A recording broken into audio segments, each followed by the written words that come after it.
Hall of Fame head coach Tony Dungy joined me yesterday on the PFT PM podcast. I went down to my barn and hung out there where we have been doing the PFT PM podcast in recent weeks.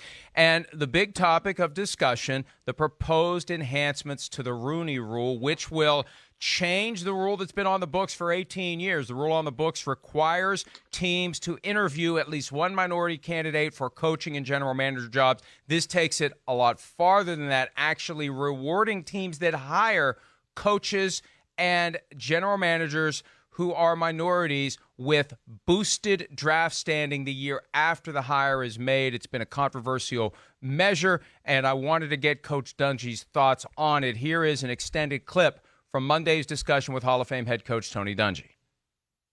Give me your thoughts personally on whether this is the right move, whether it maybe doesn't go far enough, or whether it goes too far.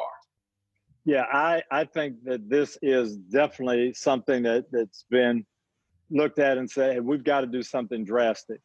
In my mind, this is drastic. I don't personally think it's the right thing to do, but I think it should spur some really consideration and some communication and conversation, and people say, okay, this might not be it, but maybe we can do that. I just have never been in favor of rewarding people for doing the right thing. And so I think there's going to be some unintended consequences. To me, it's almost like the pass interference rule. Yeah, we need to do something. I don't know if this is exactly it. We need to keep working until we find out what that best thing is to do. I've talked to several African-American coaches in the league right now to get their response. And there's three things that they're worried about. Number one, how does this put me in my relationship with the other coaches that I work with? And other white coaches? Are they thinking I'm getting an advantage now? Number two, when that general manager or owner hires me, is he hiring me because he thinks I'm the best person, or is he hiring me to move his draft choice up a little bit? And then the third thing is nobody feels like they want anything special or an advantage. Don't hire me and then say, I'm going to give you more draft choices later on because you need help. Or, and I know that's not the reason why the proposal is being put in. I know that's not, what they're driving at, but that's still the end result. And so there's some things I think the league needs to think about this proposal.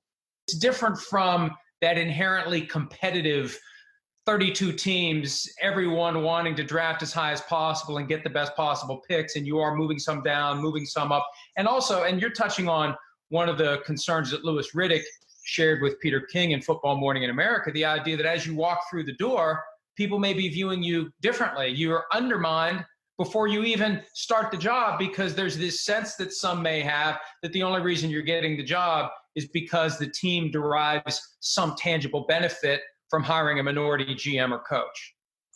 Yeah, and there is. I think the league is looking and saying, hey, punitive things haven't worked. Let's look at incentives. And maybe that's the right way to go, but I don't know if this is the right incentive. If you had a vote, it sounds like your vote would be no, which I think should speak volumes to anyone out there who has a vote on Tuesday on this proposal.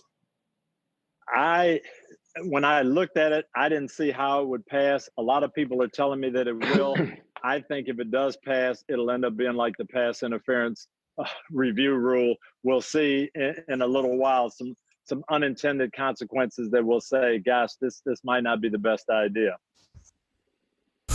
That's Coach Tony Dungy, some very candid thoughts on a proposal that will be voted on today by the league's 32 owners as they engage in a virtual meeting. It's their first meeting since the pandemic began. And just like with replay review for pass interference, Chris, we know that's going away, but without an in-person meeting, I think it's hard to have the right discussion as to a replacement for pass interference replay review. I'm not sure they can have the right discussion in a virtual setting for how best to handle the proposed changes to the Rooney Rule. And obviously this is the most controversial, the idea that there is a tangible draft pick benefit to making an actual hire, not just complying with the rule and interviewing a minority candidate, but taking it that step farther. And if Coach Dungy's opposed to it, folks, I think that it makes sense for the owners to think twice and 3 times and maybe 4 times before voting for this. And the problem is there is a sense, Chris, that they're pushing hard. Somebody's pushing hard, whether it's a league office, whether it's a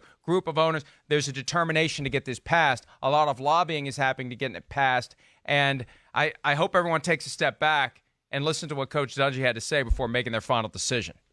I agree. First off, I agree with everything Tony Dungy said. I mean, I really do. He's so smart. He's so well thought out. And the biggest point, I just feel like it would diminish the qualifications of some African-American coaches who would be a head coach of an NFL team. Yeah, you'd have the haters of the world out there. Oh, he wouldn't be a head coach if it weren't for the fact that they got a better draft pick or all that. Let alone, I think it is very real that it will cause resentment in the NFL coaching world. To me, again, and there is a huge issue here. We know that. I mean, the fact that, to me, hey, come on, the fact that Eric Bieniemy is not a head coach after it's been the best offense in football for 2 years in a row just speaks volumes to where we are at in this league. There is a color problem in the coaching world, in the NFL. There is no doubt. It's been entrenched in white world for a long, long time. And I don't mean that in a racist sense. I just mean in the fact that, hey, the NFL, it's got a lot of old school white businessmen, front office men, coaches. They bring their families or other people they know that they're connected with into the football organization, into the football world. That takes up more spots for maybe other young Black African-American men that are qualified. To me, Mike, this is where it has to start. Just in my experience in coaching and being around it, it has to start at the bottom in the NFL. Like, oh, hey, the New York Giants are hiring a quality control. Oh, he's white? Okay, he's white. Then we have to hire a Black quality control coach too. Oh, we're hiring a scouting assistant. Hey, it's Mr. Kraft's lawyer's son because we're bringing him in because that's what the whole league is full of these people that are connected to the rich and powerful of the league. Oh, we're bringing him in. Okay, well, we also have to bring in a young African-American scouting assistant. It has to start funneling from the bottom to me instead of just looking to make big-time hires at the head coaching position. And I think, that's to me the one area jumps out. I don't think you can force organizations or a business owner to hire somebody because of the skin color or make it not look so good because of the draft pick compensation. Well, I agree with you. And it is a problem that requires much deeper thought and discussion than simply dangling a carrot. See, the problem is they've tried the stick for 18 years. They've tried the punishment, the thou shalt. You must do the interviews. And we have seen teams bend over backwards to check the box. It's not about actually expanding the search. It's not about slowing it down. That's one of the things Coach Dungy has preached. And there could be further changes to the hiring process that will force owners to slow it down. That's also part of what Coach Dungy spoke about yesterday, and I've heard that separately, that what we've heard about as it relates to this proposal that's received so much of the discussion is just a sliver of what else may be coming, and slowing down the process may be part of it, and requiring owners to understand exactly what they're looking for. Coach Dungy spent time talking about how there's value in having owners develop a list of factors. What are you looking for? And maybe the guy you have has all the things you're looking for. Maybe you don't even need to make a change. If you do need to make a change, be guided by the factors, not by, oh, this guy won a Super Bowl 5 years ago and he's available. This is the guy I want. And we've seen so many times, Chris, where an owner gets smitten with a candidate months before the season ends, like Dan Snyder with Mike Shanahan. This is the guy I have to hire. This is the guy I have to hire. There's no way you're going to have a diverse, inclusive search when the owner decides months before the season has concluded that this is the guy he's going to hire.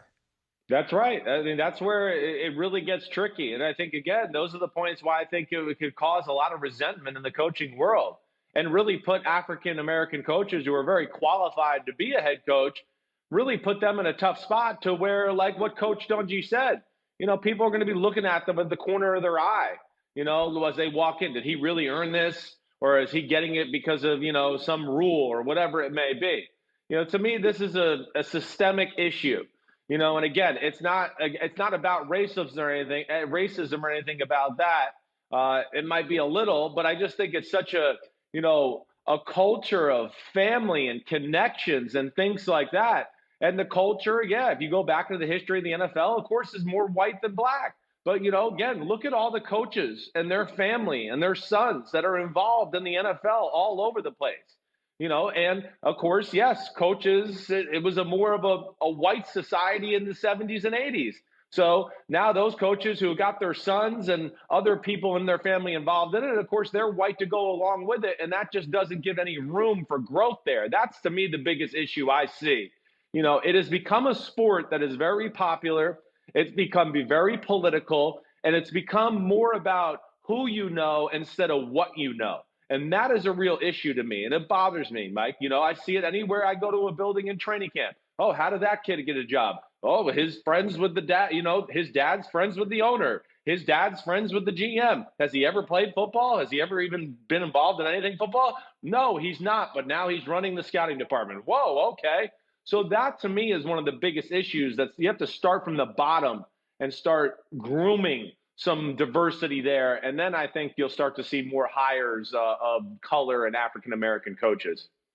Well, and here's the other reality, too. As there is an increased representation of minority coaches and GMs, the cronyism and the nepotism is going to swing the other way as well. I don't think you can get rid of the cronyism and the nepotism, but you can ensure that for the big hires, there is a more careful, deliberate process. And there is part of this proposal aimed at ensuring that there is a better pipeline of minority candidates. And that speaks to what you're saying. At the bottom of the industry, as guys are entering and females are now entering, are the opportunities there to grow and develop and be groomed to become a coach? That's the one thing folks lose sight of. A lot of the people who eventually become head coaches have been groomed to become head coaches. Who gets chosen? Who stands out from that crowd of the young coaches as somebody that's like, this is the person who's going to be groomed? You need to be in that group to have a chance to be somebody who stands out and gets put on that track to becoming a head coach. So these are issues that require further thought, further discussion, further deliberation. And that's one of my big takeaways as we get ready for this meeting today that the owners will be conducting virtually. The hiring cycle doesn't begin tomorrow, folks. There's no reason to adopt these rules now.